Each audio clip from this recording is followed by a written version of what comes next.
नमस्कार मित्रांनो, मी Shri U D Patil, सहाय्यक प्राध्यापक, भूगोल विभाग, कला वाणिज्य विज्ञान महाविद्यालय पलूस, आपणा सर्वांचे स्वागत करीत आहे। आपण BA भाग 2 सेमिस्टर 4 भूगोल पेपर नंबर 5 सागरशास्त्र या विषयाचा अभ्यास करीत आहोत। Syllabus of Oceanography introduced from June 2019 2019 पासून हा सागरशास्त्राचा अभ्यास आपल्याला परिचित झालेला आहे आणि यामध्ये मित्रांनो 4 मॉड्यूल्स आहेत। Module first introduction of oceanography, सागरशास्त्राची ओळख। Module second properties and dynamics of ocean, सागरशास्त्राचे गुणधर्म व गतिशीलता। मॉड्यूल थर्ड अप्लाइड ओशनोग्राफी, सागराची उपयोगिता। मॉड्यूल फोर्थ प्रॅक्टिकल, प्रात्यक्षिक। सागरांचे गुणधर्म व गतिशीलता या चॅप्टरचा आपण अभ्यास करीत आहोत आणि यामध्ये मित्रांनो module second properties and dynamics of ocean यामध्ये ocean temperature, factors on the ocean temperature and distribution of oceanic temperature, म्हणजेच सागराच्या तापमानावरती परिणाम करणारे घटक आणि सागराच्या तापमानाचे वितरण। सॅलिनिटी ऑफ ओशियन, सागराची क्षारता। Factors affecting on oceanic salinity and horizontal distribution of oceanic सॅलिनिटी।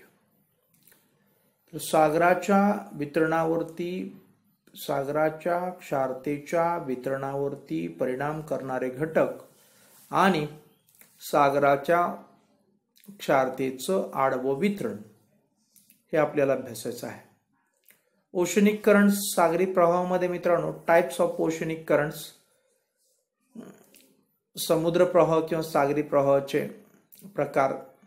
Responsible factors for origin of ocean currents, सागरी प्रवाहामधील प्रवाहाच्या निर्मितीच्या पाठीमागचे कारण किंवा त्याला पूरक किंवा त्याला जबाबदार असणारे घटक आपण अभ्यासणार आहोत। And ocean currents of the Pacific, Atlantic and Indian ocean. Pacific महासागर, अटलांटिक महासागर व हिंदी महासागरातील समुद्र किंवा प्रवाह किंवा सागरी प्रवाह आपण अभ्यासणार आहोत। आपण मित्रांनो आतापर्यंत सागर जलाचे तापमान, पाणी व जमीन तापण्याचे गुणधर्म, सागर जलाच्या तापमानाचे महत्त्व, सागर जलास तापमान कोठून मिळते, सागर जलाच्या तापमानाचे वितरण, त्याच्यामध्ये सागर जलाच्या तापमानाचे आडवे वितरण, अक्षवृत्तानुसार वितरण। त्याच्यामध्ये मित्रांनो हा अत्यंत महत्त्वपूर्ण सविंदर सिंग यांचा जो काही ओशनोग्राफी 2009 या पुस्तकातून आपण हा महासागराच्या अक्षवृत्तानुसार तापमान अंश सेंटीग्रेड मध्ये हा चार्ट आपण घेतलेला आहे आणि या चार्टच्या आधारे आपण महासागराच्या तापमानाचं अक्षवृत्तानुसार जे काही वितरण आपण या ठिकाणी पाहिलेलं आहे, अभ्यासलेलं आहे। आणखीन मित्रांनो आपण अक्षवृत्ताच्या साहाय्यानं आपण सागर जलाच्या तापमानाचे 3 विभागी केले। सागर जलाच्या जास्त तापमानाचा विभाग, सागर जलाच्या मध्यम तापमानाचा विभाग, सागर जलाच्या कमी तापमानाचा विभाग, दोन्ही गोलार्धामध्ये या विभागांची आपण चर्चा केली। आणि मित्रांनो यालाच आपण सागर जलाच्या तापमानाचं आडवं वितरण असं आपण म्हणतो। या तिन्हीमध्ये सागर जलाच्या जास्त तापमानाचा विभाग, सागर जलाच्या मध्यम तापमानाचा विभाग, सागर जलाच्या कमी तापमानाचा विभाग, या तिन्ही गोष्टी आपण व्यवस्थितरित्या अभ्यासल्या. आणि त्यानंतर सागर जलाच्या तापमानाच्या आडव्या वितरणावरती परिणाम करणारे जे घटक आहेत त्याच्यामध्ये अक्षांश आहे, समुद्राचं स्वरूप आहे, समुद्र प्रवाह आहे, प्रचलित वारे आहे, हिमनग आहे, ऋतू आहे, जमीन व पाणी यांची असमान विभागणी आहे. या सर्व गोष्टींचा आपण अभ्यास केला. त्यानंतर सागर जलाच्या तापमानाचे जे काही वितरण आहे, ज्याला आपण ब म्हणतोय की सागर जलाच्या तापमानाचे उभे वितरण किंवा खोलीनुसार वितरण. यासाठी सुद्धा मित्रांनो आपण सविंदर सिंग ओशनोग्राफी 2009 या पुस्तकातून सागर जलाच्या तापमानाचे खोलीनुसार जे काही वितरण आहे, या वितरणाचे जे काही आकडेवारी आहे हे आपण अभ्यासली. त्यानंतर आपण सागर जलाच्या तापमानाच्या उभ्या वितरणावर परिणाम करणारे घटक आहेत अक्षांश, खोले व भूविष्ठित समुद्र, खोली, पर्जन्य यांचा आपण अभ्यास केला. आणि त्यानंतर मित्रांनो आपण सागर जलाच्या तापमानाच्या उभ्या किंवा खोलीनुसार जे काही वितरण झालं, वितरणाची वैशिष्ट्ये आपण या ठिकाणी अभ्यासली किंवा पाहिली. आणि आज आपल्याला मित्रांनो सागर जलाची जी काही तापमान कक्षा आहे ही तापमान कक्षा अभ्यासायची आहे. आता मित्रांनो तापमान कक्षा म्हणजे काय हे अगोदर आपण अभ्यासलं पाहिजे. हवामानशास्त्रामधील हे अत्यंत महत्त्वाचे टर्म आहे. याच्या आधारे बऱ्याच गोष्टी आपल्याला समजतात. तेव्हा आपण या ठिकाणी या हवामानशास्त्रातली मधील ही जी काही तापमान कक्षा ही जी काही टर्म आहे किंवा संकल्पना आहे ही याही ठिकाणी आपण पाहणार आहोत. भूपृष्ठावरचं जे काही तापमान आहे त्या ठिकाणी आपण त्याचा अभ्यास, तापमान कक्षेचा अभ्यास आपण करीत असतो. तसंच या ठिकाणी सुद्धा या तापमान कक्षेचा अभ्यास आपल्याला मित्रांनो करावायचा आहे. यामध्ये मित्रांनो आपण साधारणपणे तापमान कक्षा म्हणजे काय अगोदर समजून घेऊ आणि मग आपण त्याचे दोन प्रकार जे आहेत, सागर जलाची दैनिक तापमान कक्षा, सागर जलाची वार्षिक तापमान कक्षा, या संदर्भात अधिक माहिती आपण पाहू. तर सागर जलाची अगोदर तापमान कक्षा मग सागर जलाची बघूया. तापमान कक्षा म्हणजे मित्रांनो की अत्यंत सोपी अशी ही संकल्पना आहे, परंतु महत्वाची आहे. की आपण पाहतो की कमाल आणि किमान तापमान या दोन तापमानामधील जो काही फरक आहे, फरक म्हणजे कमाल तापमान वजा किमान तापमान, जो काही आकडा येतो तो आकडा म्हणजे तापमान कक्षा होय. फरक म्हणजे काय मी सांगितलं, उदाहरणार्थ कमाल तापमान वजा किमान तापमान म्हणजेच तो कमाल आणि किमान तापमानामधील तो फरक असतो आणि याला तापमान कक्षा असं म्हणतात. मग ती भूमीवरची तापमान कक्षा असेल, भूमीवरची जी काही तापमानाच्या संदर्भातील किंवा सागर जलाच्या तापमानाच्या संदर्भातील असेल, तर या तापमान कक्षेचे दोन प्रकार पडतात, दैनिक तापमान कक्षा आणि वार्षिक तापमान कक्षा असं भूमीवरती आपण अभ्यास करताना याला म्हणत असतो. आता आपण सागरशास्त्राचा अभ्यास करत आहोत म्हणून मित्रांनो आपण सागर जलाची तापमान कक्षा असं आपण म्हणूया. मग सागर जलाच्या तापमान कक्षे संदर्भात असंच आपण म्हणू शकतो की सागर जलाच्या किंवा सागराच्या पाण्याचे असंही म्हणू शकतो. कमाल तापमान आणि किमान तापमान यातील जो काही फरक असतो त्याला सागर जलाची तापमान कक्षा असं आपण म्हणू. सागर जलाच्या कमाल तापमान आणि किमान तापमान यातील फरकाला आपण सागर जलाची तापमान कक्षा असं म्हणू. आणि याचे दोन प्रकार पुन्हा आपण या ठिकाणी निर्माण झालेले आहेत, सागर जलाची दैनिक तापमान कक्षा आणि सागर जलाची वार्षिक तापमान कक्षा. तर या संदर्भात आपण माहिती पाहूया. तर सागर जलाची दैनिक तापमान कक्षा आपण पाहूया. सागर जलाच्या दैनिक तापमान कक्षेवरती परिणाम करणारे घटक हे आपण पाहू. प्रथम आपण सागर जलाच्या दैनिक तापमान कक्षा म्हणजे काय हे आपण समजून घेणार आहोत। साधारणपणे जसं आपण भूपृष्ठावरती दररोज तुम्ही न्यूज चॅनेलवरती बातम्या बघता आणि विशेषतः बातम्याच्या शेवटी आपल्याला एक चार्ट दाखवला जातो आणि मित्रांनो, त्या चार्टमध्ये आजचे कमाल तापमान व किमान तापमान असे आकडे पडतात आणि त्यामध्ये परिसरातील महत्त्वाच्या, समजा बातम्या जर मराठी बातम्या असतील, महाराष्ट्रातील बातम्या असतील, तर महाराष्ट्रातील महत्त्वाच्या शहरांचं कमाल आणि किमान तापमान आपल्याला दाखवलं जातं। समजा जर बातम्या आपण राष्ट्रीय पातळीवरच्या पाहत असो, हिंदी इंग्लिश बातम्या पाहत असो, तर भारतातील जी काही महत्त्वाची शहरं आहेत त्या शहरांचं कमाल आणि किमान तापमान आपल्याला त्या ठिकाणी दाखवलं जातं। तर या दोन्ही तापमानामधील फरक, आताच मी सांगितलेलं आहे वारंवार, फरक म्हणजे काय की कमाल तापमान वजा किमान तापमान यांचं जे काही उत्तर येतं त्याला मित्रांनो आपण फरक असं म्हणतो। तर कमाल आणि किमान तापमानातील फरकाला तापमान कक्ष असं म्हणतात। तसंच मित्रांनो, या ठिकाणी सुद्धा सागर जलाची दैनिक तापमान कक्षा म्हणजे सागर म्हणजे आपण दैनिक म्हणले की एक दिवस म्हटले की मित्रांनो 24 तास, आणि 24 तासामध्ये सागर जलाचं म्हणूया, सागर जलाचं कमाल तापमान आणि किमान तापमान यांच्यातील जो फरक आहे त्या फरकाला मित्रांनो आपण दैनिक सागर जलाची दैनिक तापमान कक्षा असं आपण म्हणू शकतो का। आणि मित्रांनो, या संदर्भात आपल्याला भूमीसारखं सागर जलाच्या तापमान कक्षेमध्ये खूप मोठी तफावत आपल्याला पाहायला मिळत नसते, हे या ठिकाणी आपण लक्षात घेणं आवश्यक आहे। तर साधारणपणे आपण दिवसाचं जे काही तापमान आहे हे दुपारी 2 नंतर आणि रात्रीचं जे तापमान आहे ते रात्री उशिरा म्हणजे 12 नंतर म्हटलं तरी चालेल, असं सागर जलाच्या तापमानाची नोंदी घेतल्या जातात।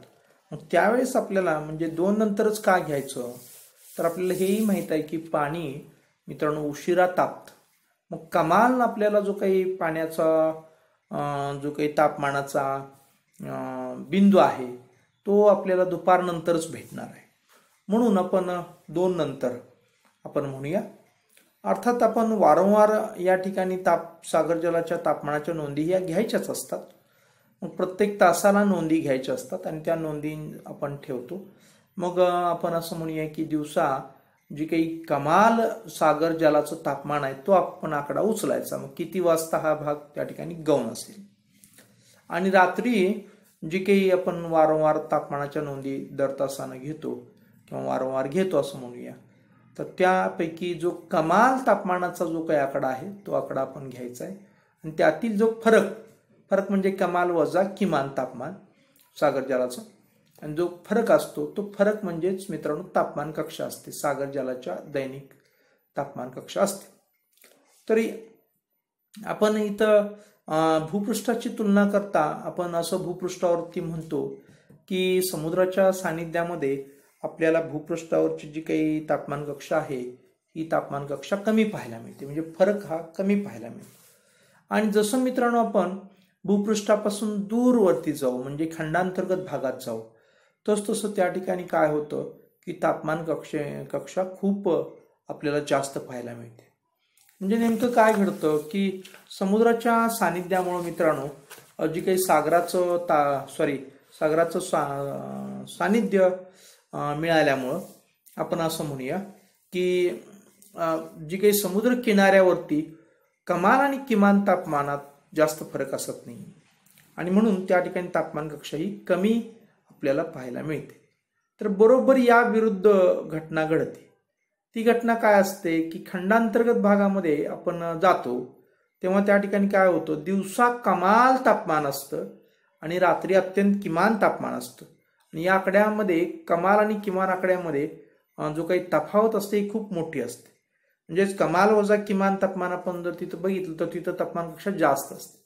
म्हणजेच त्या ठिकाणी खंडांतर्गत भागामध्ये आपल्याला काय पाहायला मिळतं की विषम हवामान त्याला म्हणतात. अशी परिस्थिती जेव्हा येते मित्रांनो तेव्हा त्याला विषम हवामान असं म्हणतात.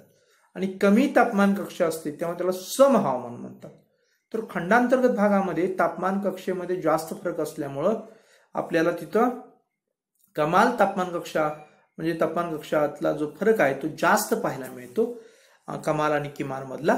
आणि त्या ठिकाणी मग विषम हवामान आहे असंही आपल्याला म्हणावं लागतं. आणि आपण समुद्राच्या सानिध्यामध्ये मात्र मित्रांनो आपल्याला तापमान कक्षा कमी पाहायला मिळते आणि तिथं सम हवामान आपल्याला पाहायला मिळतं. पहा असं भूमीवरती आपल्याला पाहायला मिळतं.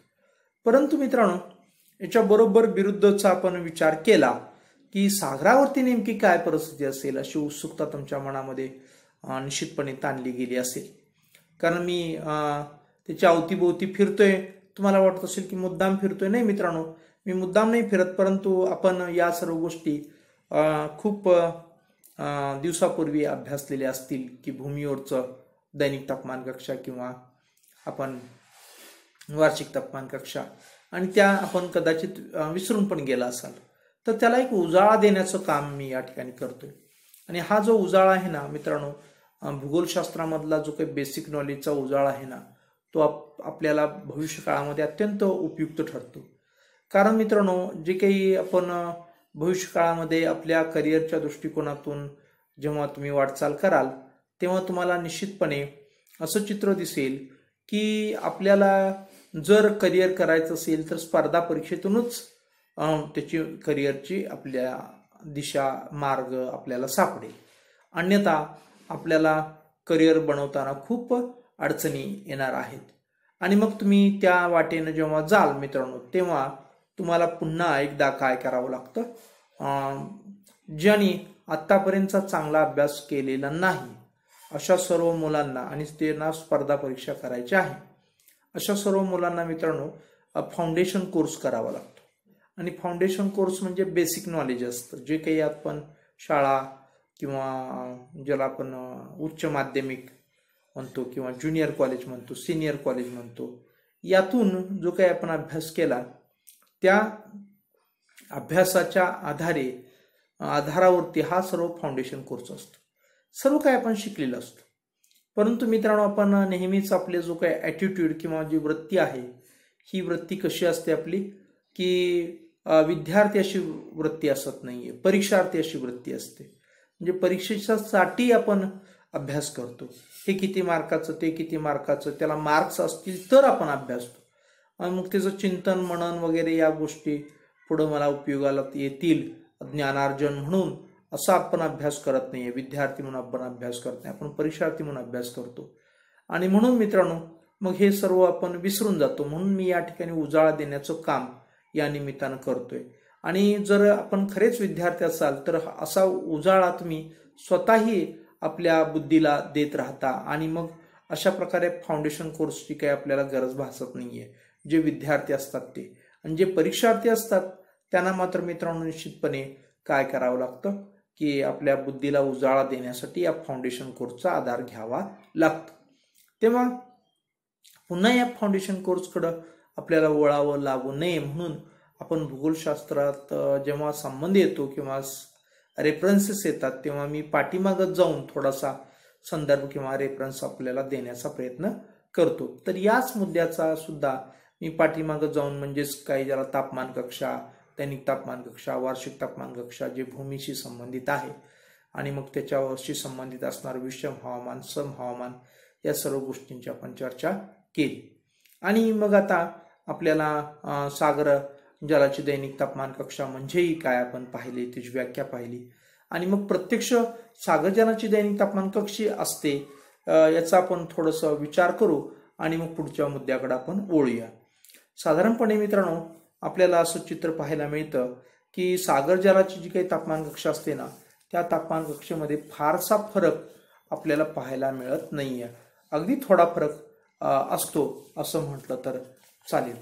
काय नेमका फरक असतो हा, तर अगदी कमी म्हणजे किती असतो, तर पहा साधारणपणे आपली जी काही दैनिक तापमान कक्षा असते त्याच्यामध्ये कमाल आणि किमान मधला फरक आपल्याला जास्तीत जास्त 1 अंश सेंटीग्रेड इतका पाहायला मिळतो. आणि मित्रांनो महासागरावरील जी काही उच्च अक्षवृत्त असतात, म्हणजे विषुववृत्तापासून आपण ध्रुवाकडे जायला लागतो, तसतसं ही तापमान कक्षेतला फरक आणखीन कमी होतो. तो साधारणपणे असं आढळतो की त्या ठिकाणी उच्च अक्षवृत्तावरती ही जी काही दैनिक तापमान कक्षा आहे ही 0.30 अंश सेंटीग्रेड म्हणजे अर्धा अंश सेंटीग्रेड म्हणा, आणि विषुववृत्ताच्या आसपास ही 1 अंश सेंटीग्रेड इतकी तापमान कक्षा कमी आपल्याला सागरावरतीच आणि सागर जलाचीच पाहायला मिळते. भूमीवरती इतकी कमी तापमान कक्षा असत नाहीये. हे आपण या ठिकाणी लक्षात घेण्यासारखा अत्यंत महत्वपूर्ण भाग आहे.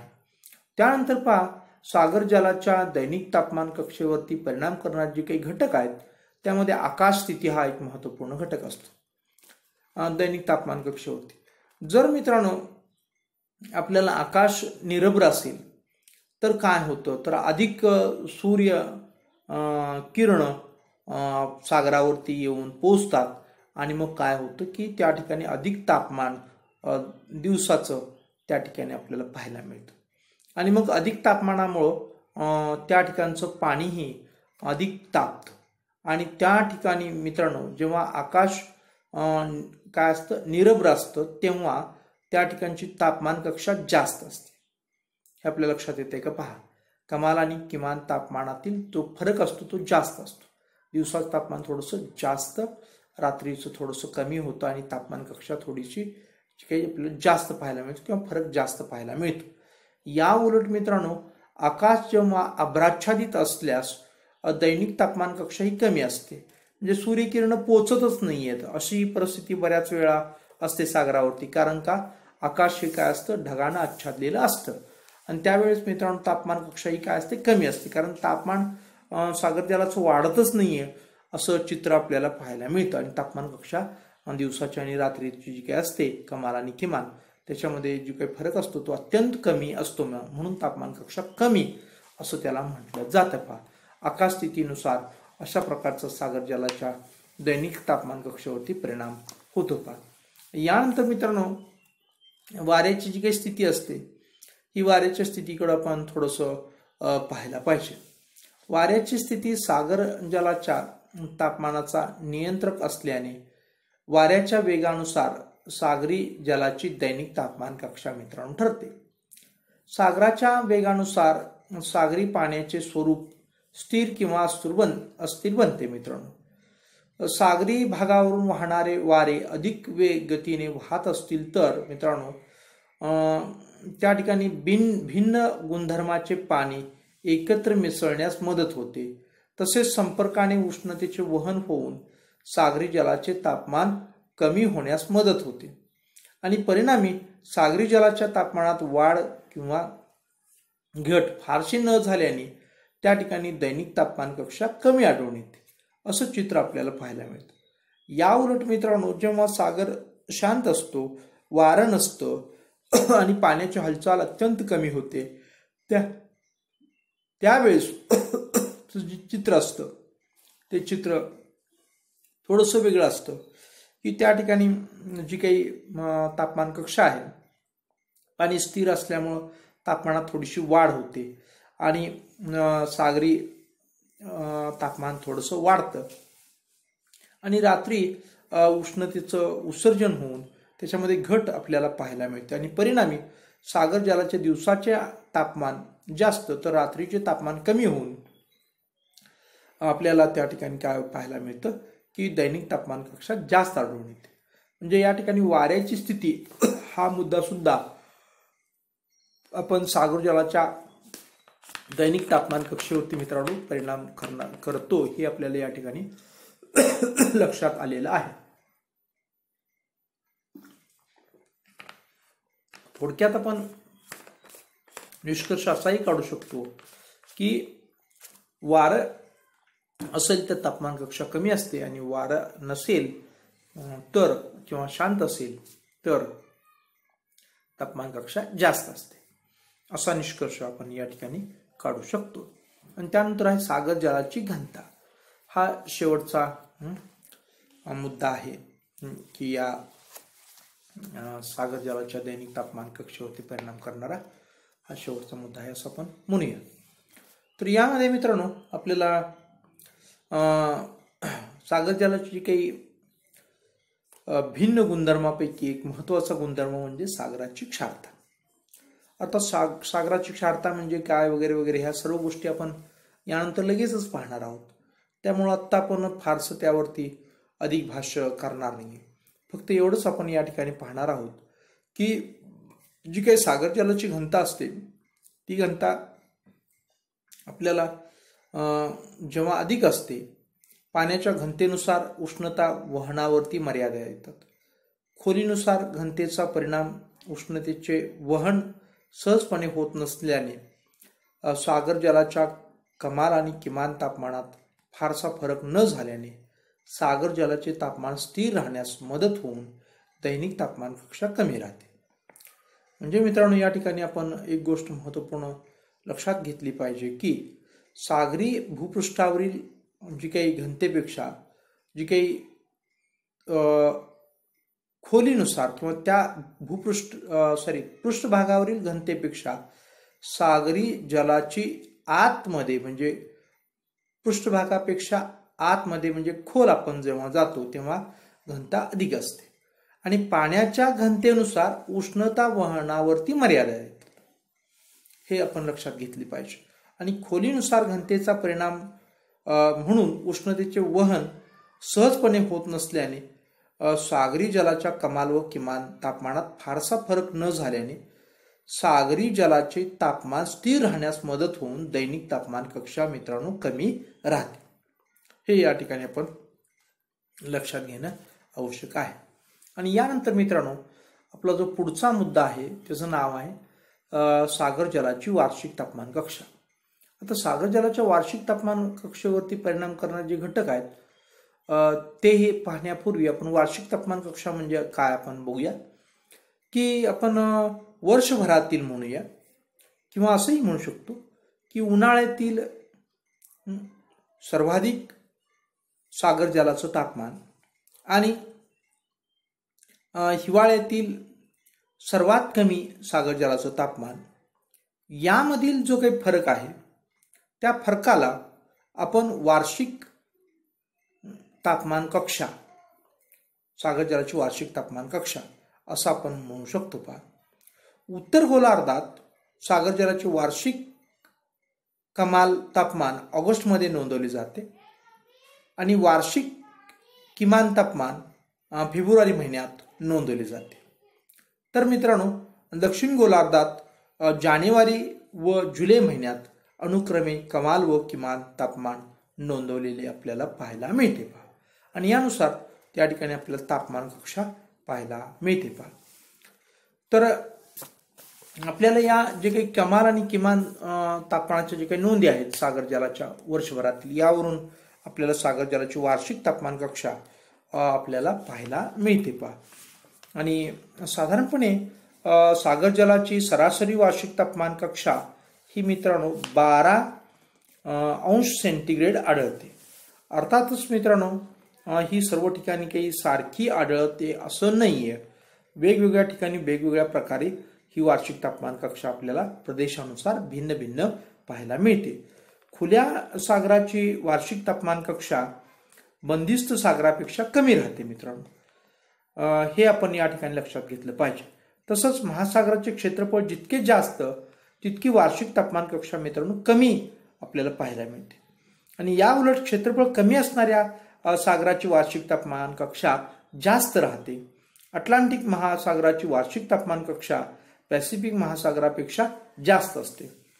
तर अशा प्रकारे आपण तापमान कक्षे वार्षिक तापमान कक्षेसंदर्भात या ठिकाणी आपल्याला माहिती सांगता येते. पहा की सर्व ठिकाणी सारख्या प्रकारची वार्षिक तापमान कक्षा असत नाहीये.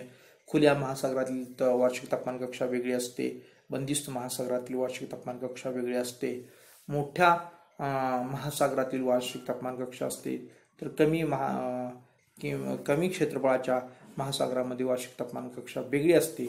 या सर्व गोष्टी आपण या ठिकाणी लक्षात घेतलेल्या आहेत. आणि या सर्व गोष्टीवरती सुद्धा मित्रांनो आता जे आपण मुद्दे पाहिले त्या मुद्द्यांचा सुद्धा या ठिकाणी सागर जलाच्या वार्षिक तापमान कक्षेवरती परिणाम होत असतो. त्याच्यामध्ये मग जी काही आकाश स्थिती असेल किंवा प्रचलित वारे असेल किंवा सागराचं स्थान असेल, सागराचं स्वरूप असेल, या सर्व गोष्टींचा सुद्धा आपल्याला काय पाहायला मिळतो की सागर जलाच्या वार्षिक तापमान कक्षेवरती परिणाम पाहायला मिळतो. आपण या ठिकाणी प्रमुख 2 मुद्दे फक्त अभ्यासणार आहोत, कारण बाकीचे सगळे मुद्दे आपण दैनिक तापमान कक्षेच्या संदर्भात अभ्यासलेले होते, तेच इथं कमी अधिक फरकाने लागू होतात. जरा वेगळा फक्त 2 मुद्दे आहेत की सूर्याचं उत्तरायण आणि सूर्याचं दक्षिणायन. हा भाग फक्त या ठिकाणी आपल्याला पाहायचा आहे की सागर जलाच्या वार्षिक तापमान कक्षेवरती परिणाम करणाऱ्या घटकामध्ये. बाकी सर्व घटक आपण अभ्यासलेले आहेत. यामध्ये असं आपण म्हणूया की जेव्हा उत्तर गोलार्धात सागर जलाची जी काही तापमान कक्षा आहे जास्त असते, केव्हा जास्त असते तर साधारणपणे सूर्याचे उत्तरायण असतं तेव्हा. सूर्याचं उत्तरायणामध्ये काय होतं की सूर्य हा उत्तर गोलार्धावरती तळपत असतो आणि मग उत्तर गोलार्धामध्ये असणारे जे काही सागर जलाचं तापमान आहे हे जास्त आपल्याला पाहायला मिळतं आणि मग रात्री सुद्धा त्याचं किमान पाहायला मिळतं आणि त्याच्यामधील जी काही तापमान कक्षा असते किंवा फरक असतो हा जास्त असतो आणि मग तापमान कक्षा ही त्या ठिकाणी जास्त पाहायला मिळते. जेव्हा उत्तर गोलार्धात मग काय होतं की उत्तर गोलार्धात सूर्य असल्यामुळं किंवा सूर्याचे उत्तरायण असतं तेव्हा उत्तर गोलार्धात तापमान कक्षा जास्त असते. या उलट मित्रांनो जेव्हा सूर्य दक्षिण गोलार्धात असतो तेव्हा त्या ठिकाणी काय होतं की दक्षिण गोलार्धात तापमान कक्षा ही जास्त असते. हे आपल्याला या ठिकाणी सांगता येतं. हा एक सागर जलाच्या तापमानावरती किंवा तापमान कक्षेवरती परिणाम करणारा घटक आहे असं आपण म्हटलं तरी चालेल आणि याची दखल आपण घेणं आवश्यक आहे. की थोडक्यात आपल्या लक्षात आलं असेल की सागराचं जे काही तापमान आहे हे तापमान सूर्यावरती अवलंबून असतं आणि सूर्य जेव्हा उत्तर गोलार्धात असतो त्याला आपण उत्तरायण म्हणतो. मग त्यावेळेस त्या ठिकाणी तापमान कक्षा जास्त असते आणि सूर्य जेव्हा दक्षिण आयनामध्ये असतो किंवा दक्षिण गोलार्धावरती असतो तेव्हा त्या ठिकाणी तापमान जास्त असतं आणि मग त्या ठिकाणी तापमान कक्षा सुद्धा मित्रांनो जास्त असते. हे थोडक्यात सोप्या शब्दात या ठिकाणी आपण सांगितलेलं आहे. हे या ठिकाणी आपण लक्षात घेणं आवश्यक आहे. त्यानंतर पहा सागरांचा आकार. सागरांच्या आकारासंदर्भात मी आत्ताच आपल्याला सांगितलं की जास्त आकाराचा जो काही महासागर आहे, उदाहरणार्थ प्रशांत महासागर, तो खुला आणि जास्त मोठ्या आकाराचा आहे, तर त्या ठिकाणी सागर जलाची तापमान कक्षा कमी पाहायला मिळते. आणि मित्रांनो त्याच्यापेक्षा छोटा जो अटलांटिक महासागर आहे तो त्याची जी काही तापमान कक्षा ही पॅसिफिक महासागरापेक्षा आपल्याला जास्त पाहायला मिळते, कारण पॅसिफिक महासागरापेक्षा तो थोडासा आकारानं कमी आहे. असा आकाराचा आणि तापमान कक्षेचा सुद्धा मित्रांनो या ठिकाणी आपल्याला संबंध असलेला आपल्याला पाहायला मिळतो. या ठिकाणी त्याचं कारण एकच आहे की पाणी खूप मोठ्या प्रमाणात जेव्हा हालचाल करतो, खूप मोठ्या विस्तारात जेव्हा त्याचं काय होतं की चलनवलन होतं किंवा हालचाल होते तेव्हा त्याचं तापमान अर्थातच कमी होतं. हे आपण या ठिकाणी लक्षात घेणं आवश्यक आहे. आणि जर थोड्या कमी भागामध्ये अर्थात सागराचा भाग कमी हा म्हणजे फक्त तुलनेनं कमी म्हणायचं आहे, ॲक्च्युली सागर हे खूप विशाल आहेत, हे आपण या ठिकाणी लक्षात घेणं आवश्यक आहे. तरी सुद्धा आपल्याला मोठ्या महासागरामध्ये जी काही सागर जलाची वार्षिक तापमान कक्षा कमी असते आणि छोट्या सागरामध्ये महासागरामध्ये तापमान कक्षा ही जास्त असते. असं ढोबळ विधान आपण करूया. मग ते दैनिक तापमान कक्षा असू दे किंवा वार्षिक तापमान कक्षा असू दे, दोन्ही ठिकाणी हे विधान लागू होईल. अशा प्रकारे मित्रांनो आपण जी काही तापमान कक्षा, मग त्याच्यामध्ये दैनिक तापमान कक्षा, वार्षिक तापमान कक्षा, पुन्हा सागर जलाची तापमान कक्षा, मग सागर जलाची दैनिक तापमान कक्षा, सागर जलाची वार्षिक तापमान कक्षा, पुन्हा सागर जलाच्या दैनिक तापमान कक्षावरती परिणाम करणारे घटक, सागर जलाच्या वार्षिक तापमान कक्षावरती परिणाम करणारे घटक, अशा पुष्कळ गोष्टींची चर्चा केल्यानंतर मित्रांनो या ठिकाणी आपण थांबणार आहोत. धन्यवाद.